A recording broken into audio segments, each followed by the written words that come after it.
ezel. Aldın eşkimi elden, ömrümü verdin başa, sınıf köylümü ey yar, dubara vurma taşa. Ah bu dünyada ne çaredir derdime, senin eşkin güzelim ot vurdu kalbime. Ah bu dünyada ne çaredir derdime, senin eşkin güzelim ot vurdu kalbime.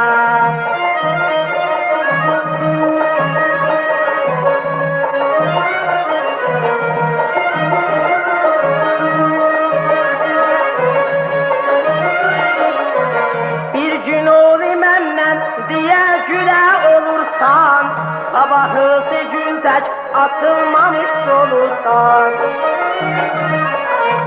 Bir gün olur menden diye güle olursan, sabahı secüldek atılmamış soluktan. Ah bu dünyada ne çaredim derdime, senin eşkin güzelim ot vurdu kalbime. Ah bu dünyada ne çaredim derdime, senin eşkin güzelim ot vurdu kalbime.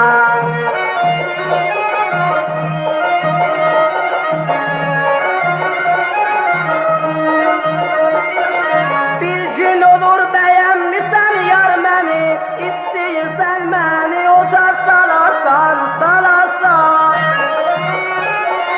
Bir gün olur muhabbet eyleyirsen, gönülsün yar yanında kalarsan, kalarsan.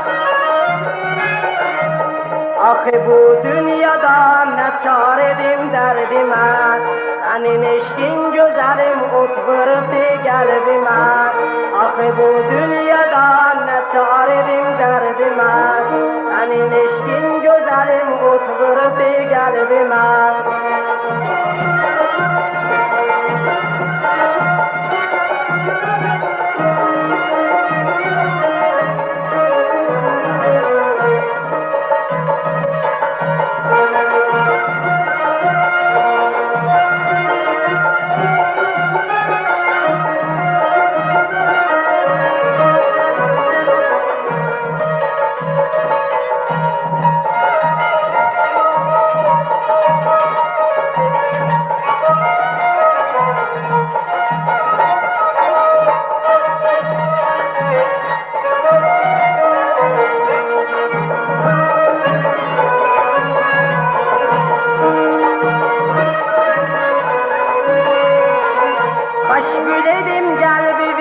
Sözün ezelden güzel, olmayaydı ömrümün baharı sensiz ezel.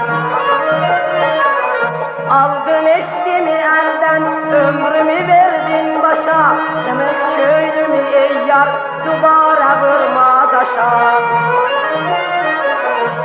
Ah bu dünyada ne çaredim derdime, senin eşkin güzelim ot vurdu kalbime. Ah bu dünyada ne çaredim derdime, senin eşkin güzelim ot vurdu kalbime.